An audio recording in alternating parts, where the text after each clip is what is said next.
adalah syirik bagi manusia.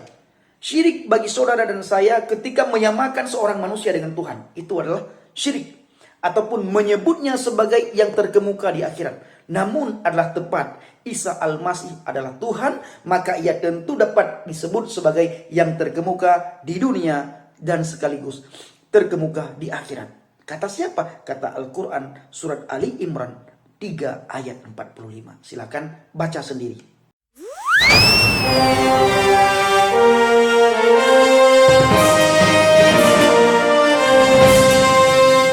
Ini kenapa? Kenapa Isa Al-Masih terkemuka di dunia dan di akhirat? Kenapa tidak nabi-nabi yang lain, tidak rasul yang lain dikatakan terkemuka di dunia dan di akhirat? Mana bukti Isa Al-Masih terkemuka di dunia dan di akhirat? Langsung saya bacakan dalam surat Ali Imran ayat 45. Begini bunyinya.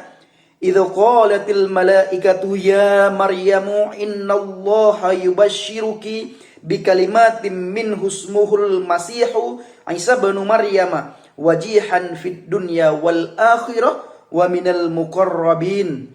Artinya dalam kurung Bapak Ibu. Artinya dalam kurung, ingatlah tutup kurung. Ketika malaikat berkata, "Hai Maryam, sesungguhnya Allah menggembirakan kamu," dalam kurung, "dengan kelahiran seorang putra yang diciptakan," tutup kurung, "dengan kalimat yang datang," buka kurung dan tutup kurung, "daripadanya, namanya Al-Masih Isa putra Maryam, seorang terkemuka di dunia dan di akhirat, dan termasuk orang-orang yang didekatkan," dalam kurung, "kepada Allah." Surat Ali Imran 3 ayat 45. Bapak Ibu yang dikasihi Tuhan, dalam bahasa asli teks berbahasa Arab, kata-kata atau dalam tanda kurung tersebut tidak pernah ada. Dan jika kita menghapusnya, kata-kata dalam kurung maksud saya, maka nyatalah bahwa Isa Al-Masih tidak pernah dikatakan sebagai yang diciptakan. Nah ini yang menjadi pertanyaan kita Bapak Ibu yang dikasihi Tuhan. Kenapa hanya Isa Al-Masih disebut sebagai kalimat Tuhan atau kalimatullah? Kenapa tidak Nabi dan Rasul yang lain yang dikatakan kalimatullah atau kalimat Tuhan? Nah, hanya Isa Al-Masih yang disebut sebagai kalimat Tuhan atau kalimatullah. Gelar ini Bapak Ibu tidak mungkin diberikan kepada orang lain, bahkan Nabi sekalipun. Maka tidak pernah dalam sejarah dikatakan bahwa Nabi Ayub, Nabi Musa, Nabi Yahya, Nabi Zakaria, Nabi Ilyas, Nabi Ilyasa, Nabi Sulaiman, nabi-nabi manapun selain Nabi Isa Al-Masih diberikan gelar kalimatullah atau kalimahnya Tuhan. Hanya Isa Al-Masih hanya Isa Al-Masih sendiri yang diberikan gelar kalimatullah atau kalimah Tuhan. Nah, dengan menyatakan Isa Al-Masih adalah kalimatullah atau kalimat Tuhan, maka Isa Al-Masih identik dengan Tuhan itu sendiri. Sebab di mana ada kalimat Tuhan, maka di sana pasti ada Tuhan. Dan di mana ada Tuhan, maka di sana pula lah ada kalimahnya Tuhan atau firman-Nya berada. Nah, sama halnya, di mana ada saya, di situ ada suara saya. Di mana ada suara saya, maka di situ ada saya.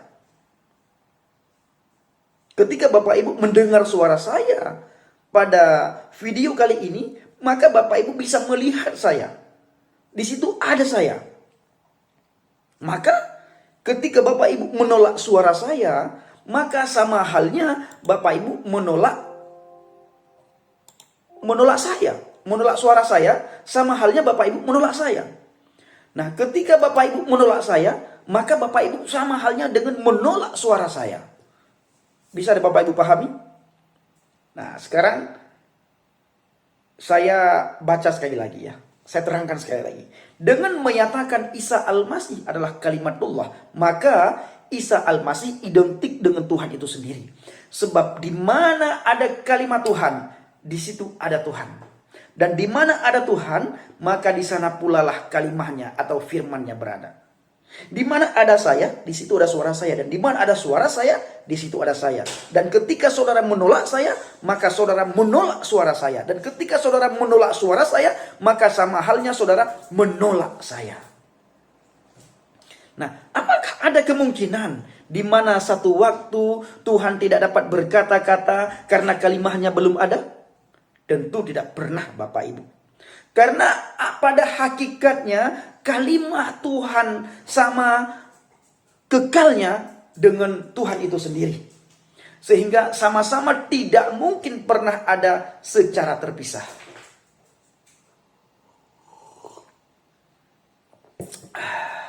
Haleluya. Bapak Ibu yang kasih Tuhan, saya ulangi.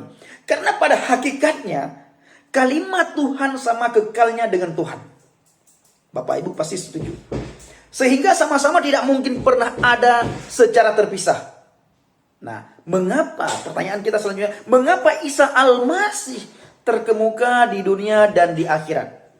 Ayat ini juga mengemukakan bahwa Isa Al-Masih adalah kebenaran. Atau Isa Al-Masih adalah Al-Haq, kebenaran. Sebab kalimat Tuhan itu pasti benar. Kalimat Tuhan tidak mungkin salah. Isa Al-Masih tidak pernah berdosa. Kalimat Tuhan tidak mungkin bisa melakukan kesalahan dan dosa.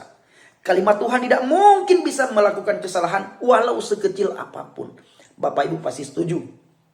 Dan kalimat Tuhan merupakan kalimat yang penuh keadilan. Karena Tuhan itu maha adil. Kalimat Tuhan penuh kasih dan rahmat. Karena Tuhan itu maha kasih.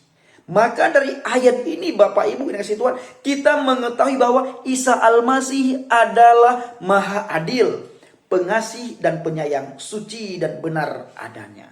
Sebab itu, tidaklah berlebihan jika dikatakan Isa Al-Masih adalah yang terkemuka di dunia dan di akhirat. Sekarang kita melihat pengertian terkemuka itu apa sih? Kamus Besar Berbahasa Indonesia KBBI menyatakan kata terkemuka mengandung arti terpandang. Sebagai disegani karena kedudukan, terpandang karena disegani kedudukan, terpandang karena kekayaan, atau terpandang karena kepandaiannya. Atau terkenal, itu makna terkemuka. Paling baik, itu juga makna terkemuka. Unggul, dan sebagainya. Nah, sekarang kita melihat Bapak Ibu, manusia ini mungkin saja menjadi terkemuka. Saya ulangi, manusia ini mungkin saja bisa jadi terkemuka di dunia, tapi tidak terkemuka di akhirat. Itu tidak, Bapak Ibu. Tidak ada satu manusia pun yang terkemuka di akhirat kecuali atau selain Isa Al-Masih. Tidak nabi yang lain terkemuka di akhirat. Nabi yang lain terkemuka di dunia, tidak terkemuka di akhirat. Nabi Ayub, Nabi Syu'aib, Nabi Yahya, Nabi Zakaria terkemuka di dunia. Beliau tidak pernah ditulis terkemuka di akhirat. Tidak ada satu ayat pun dalam Al-Quran. 6.666 ayat.